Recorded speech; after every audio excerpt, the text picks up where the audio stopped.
Ya, sekarang saya mau tes cek sound Kawahara ya.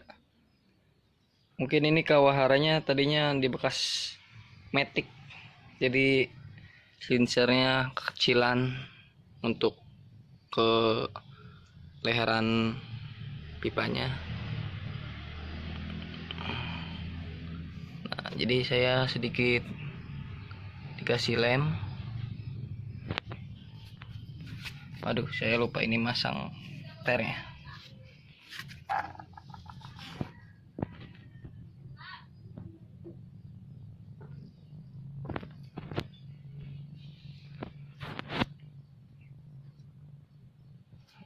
Oh, ini nih ada air. Oke, coba ya, cek.